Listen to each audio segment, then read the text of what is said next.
Olá pessoal, sejam bem-vindos ao canal Recomposição de Aprendizagens. Eu sou o professor Maia e nós vamos dar noções sobre funções do primeiro grau para alunos aí dos anos finais do ensino fundamental. Então vamos falar de funções de uma maneira bem leve, bem introdutória, bem inicial, para que vocês possam ir pegando aos poucos estas informações.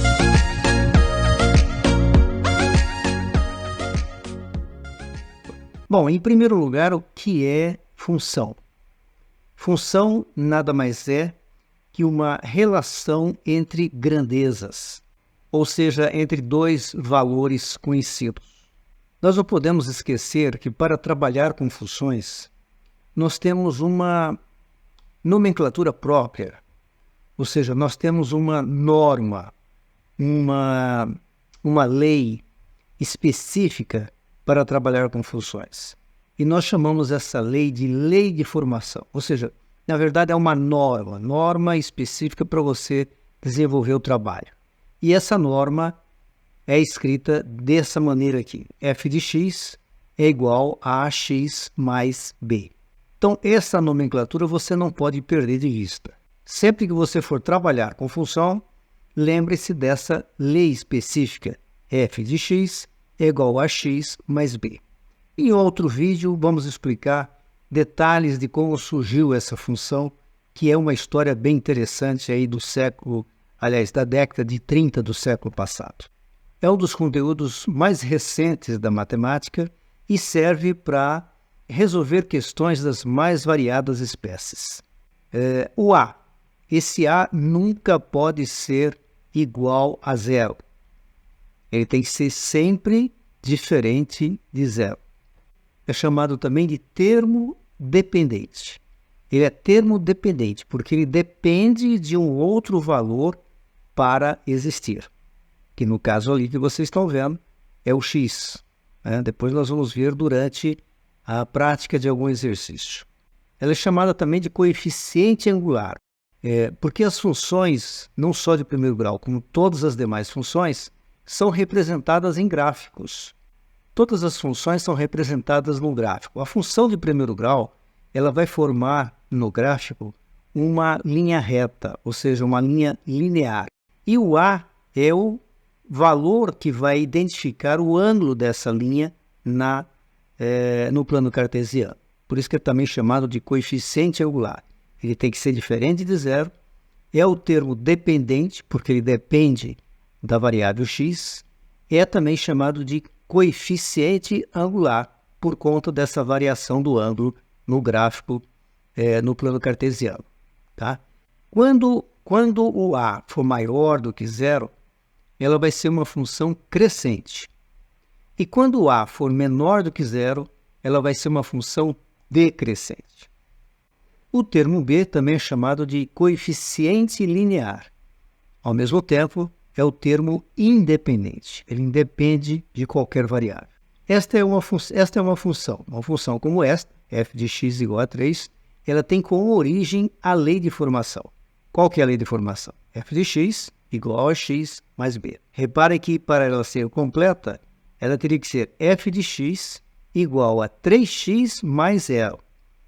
Então, quando você tem uma função que não especifica o termo b, que é o coeficiente linear, você pode dizer que ele é zero.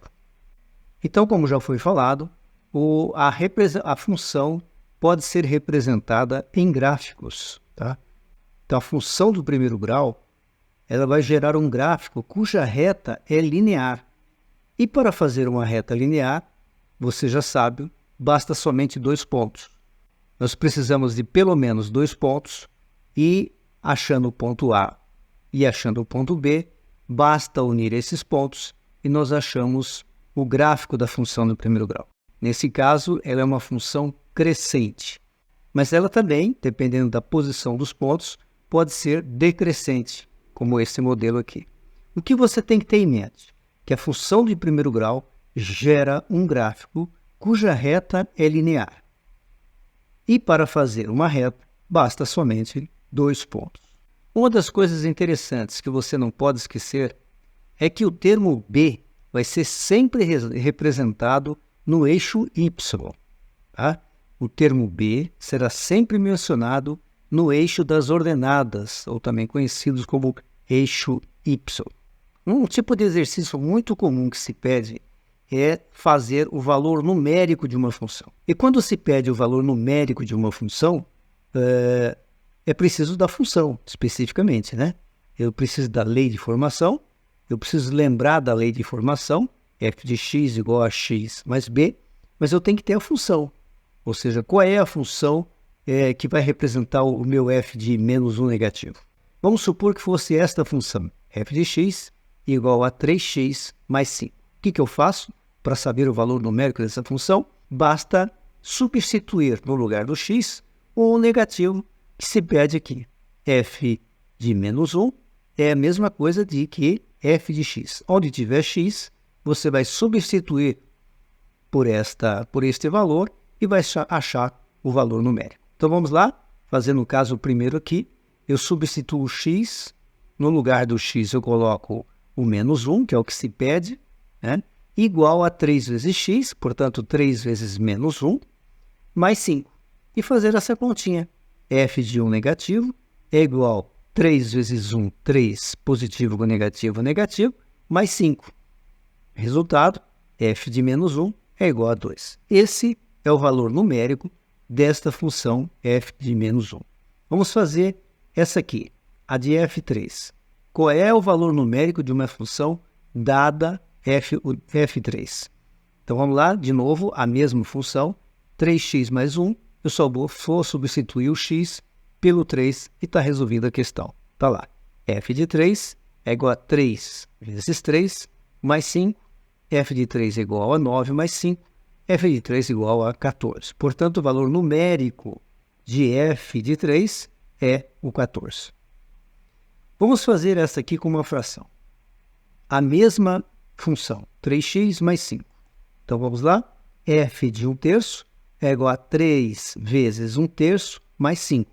Fazendo essa continha, f de 1/3 é igual a 3 dividido por 3, que vai dar 1, mais 5. F de 1/3 é igual a 6. Então, o valor numérico dessa função é o 6. Veja como é simples. Basta você substituir o x pelo valor dado da função que você quer, encontrar. Muito bem. Vamos a um exercício bem prático agora e bem simples. Um plano de saúde cobra dos seus clientes mensalmente uma taxa fixa de R$ 150 mais R$ 40 por consulta. O cliente fez o plano, mas esqueceu de pagar durante 2 meses. No terceiro mês, ele precisou fazer 3 consultas e somente poderia fazer as consultas pelo plano se o plano estivesse em dia. Então pergunta-se, quanto ele gastou para colocar o plano em dia e realizar as consultas? Então veja bem, nós temos um exercício de função, só que tem acrescentado mais algum detalhe que não tem nada a ver com a função. Você precisa ficar esperto com isso, que é esse atraso da mensalidade, né? Vamos fazer isso com calma. No primeiro mês, ele tinha que pagar 150 e mais R$ 40 por consulta. Pelo que eu vejo, ele não fez nenhuma consulta no primeiro mês, mas tinha que ter pago 150. Portanto, no primeiro mês ele ficou devendo R$ 150. O cliente fez o plano, mas esqueceu de pagar durante 2 meses. Portanto, no segundo mês, ele não fez consulta novamente, mas ele ficou devendo os R$ 150. Então, no segundo mês, mais R$ 150. Agora, repare, no terceiro mês, ele precisou fazer 3 consultas e somente poderia fazer as consultas pelo plano se o plano estivesse em dia. Aqui é que vai entrar a função, de acordo com a lei de formação, para resolver o problema. É lógico que é um exercício muito simples, você resolveria isso sem precisar de nenhuma lei de formação, nem saber se é função ou não, mas só para você treinar.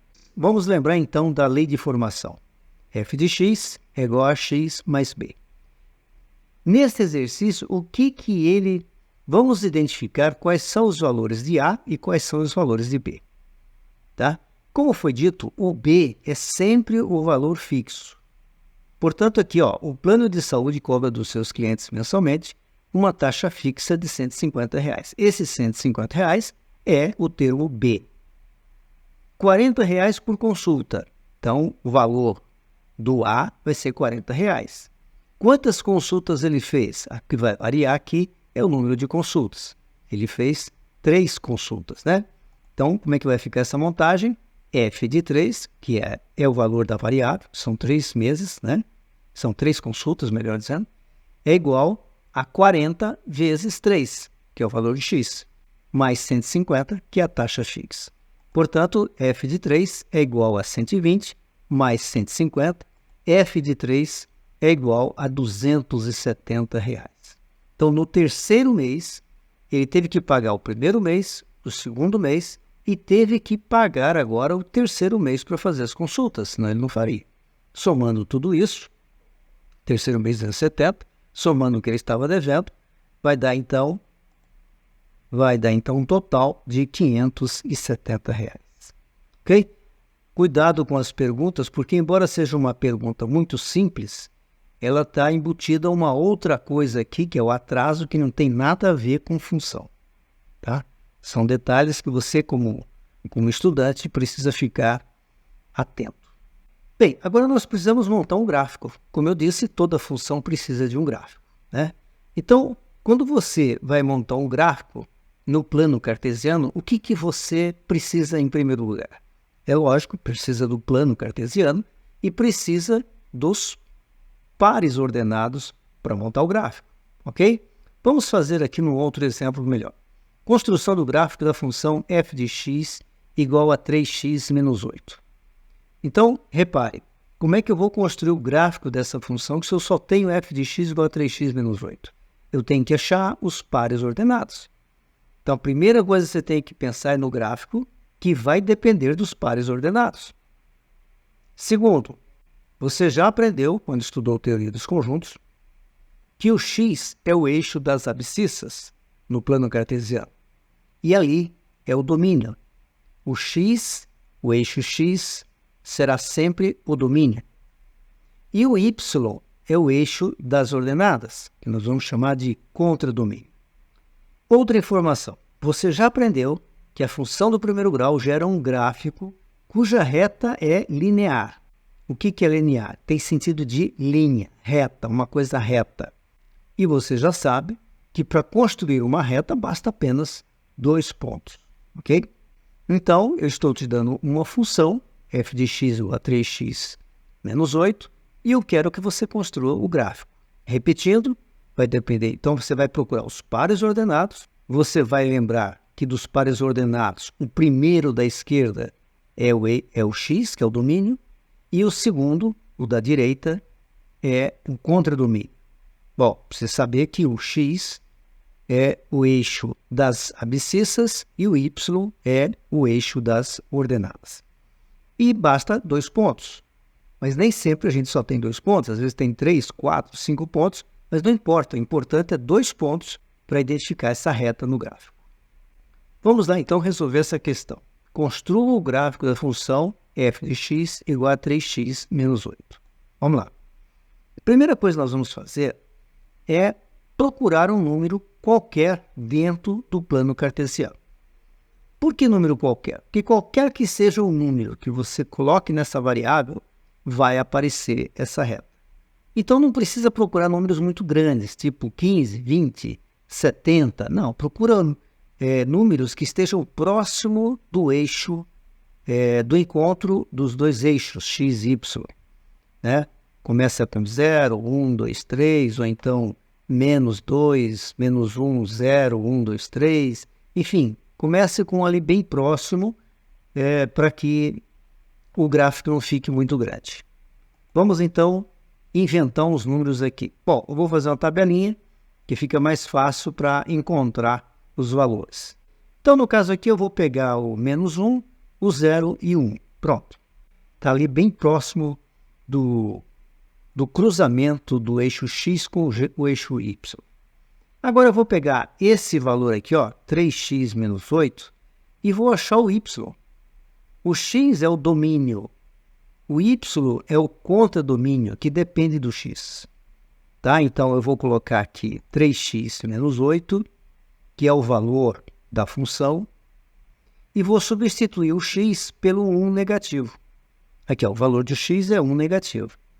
Então, fazendo essa continha, vai ficar 3 vezes 1 negativo, vai ficar 3 negativos, menos 8 igual a 11 negativo. Pronto, já achei um ponto A. Eu preciso de mais um ponto.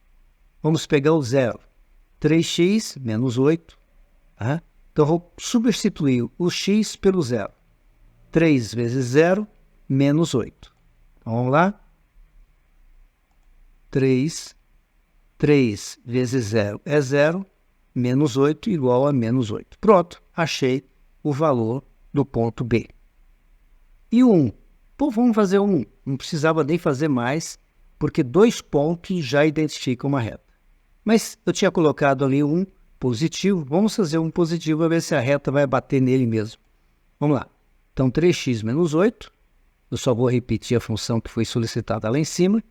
Agora eu vou substituir o x pelo 1 positivo. 3 vezes 1, 3, menos 8. Então, vai dar menos 5. Tá aí, encontrei o meu ponto C. Desnecessariamente, mas encontrei o ponto C. Vamos agora para o gráfico. Vamos lá, vamos pegar um gráfico e vamos marcar esses pontos aqui, ó. O ponto A vai ser menos 1 no x, tá ok? Tá aqui nessa posição. E o y vai ser o menos 11 agora. Então, vamos aumentar aqui um pouquinho, porque o gráfico ficou pequeno, né? Vamos colocar um pouco maior. E aqui vamos 6, 7, 8, menos 8, 9, 10 e 11. Então, tá aqui. O x é menos 1 e o y é menos 11. Está aqui o ponto que vai ser representado pela letra A. Esse vai ser o nosso ponto A. Vamos procurar o ponto B agora. O ponto B é 0 no x e menos 8 no y. 0 no x, qual que é o 0? Não está aqui no meio do cruzamento? 0. Então, vai dar exatamente em cima do eixo. Menos 8 está aqui em cima, está aqui embaixo. Então, seria essa reta daqui até aqui. Pronto, achei o meu ponto B. Esse é o meu ponto C e aqui é o ponto B. Agora, basta traçar uma reta, unindo esses pontos, percebam que vai formar uma reta linear. Então, veja que eu pedi o gráfico a partir de uma função. Agora, eu posso dar o gráfico e quero saber qual é a função. Vamos estudar um exemplo aqui, ó. Então, aqui, ó, determine a função ax mais b correspondente ao gráfico abaixo. Então, já está lá o gráfico feito e eu preciso saber qual é a função. Então, nós vamos fazer a mesma coisa que o anterior, mas ao contrário. Agora, nós vamos achar os pares ordenados do gráfico, que já está pronto. Então, vamos lá. Repare lá, o ponto A é menos 2, né? E 0, porque está exatamente em cima do eixo x. Então, é 0. É bem nesse cruzamento aqui, ó. E o ponto B? Bom, o ponto B vai ser... O x vai ser 0, porque também está em cima do eixo, ó. O ponto está exatamente em cima do eixo. Portanto, o eixo x vai ser 0. E o eixo y vai ser 4. Lembrando que o da esquerda é sempre o x e o da direita é sempre o y. Ok? Então, vamos fazer o cálculo. É só pegar essa expressão aqui e colocar os valores. De x e y. Vamos lá. Vamos pegar o ponto A e o ponto B. Vamos fazer o ponto A ali e o ponto B aqui desse lado. Bom, tá aí. Nós temos que lembrar da lei de formação geral. f de x é igual a x mais b. De novo, vamos pegar fx igual a x mais b, que é a lei de formação, que pode ser representada com y igual a x mais b, que é a mesma coisa. E vamos lá. Qual é o y do ponto B? Y do ponto B é 4. E qual é o x do ponto B? É 0. Então, basta colocar na fórmula. 4 igual a vezes 0 mais b. O 4 é igual a 0 mais b. E o b, então, é igual a 4. Vai pegar o y do ponto A, que é o 0, e substituir aqui. Quanto vale o y do ponto A? Vale Zero. Na fórmula, A vezes x. Quanto vale o x do ponto A? Menos 2, mais 4. Vamos colocar o A menos 2 para o lado esquerdo. Vai ficar A vezes 2 igual a 4. Vamos isolar o termo A. Então, vai ficar 2A vezes menos 2, que vai ficar positivo para o outro lado, né? Igual a 4. Portanto, o 2A é igual a 4. O A é igual a 4 dividido por 2. O A, então, vale 2. Então, como é que fica o resultado final? F de x igual a ax mais b, né? Que agora você vai substituir pelos valores encontrados. F de x é igual a 2x mais 4. Ou seja, a função deste gráfico é 2x mais 4, que é o que você encontrou aqui. 2 do A e o 4 do B. Essa é uma noção geral de função, noções básicas, introdutórias. Assista novamente esses vídeos para você consolidar melhor essa informação, ok? Se você gostou, inscreva-se no nosso canal, curta, comente e compartilhe. Até o próximo vídeo.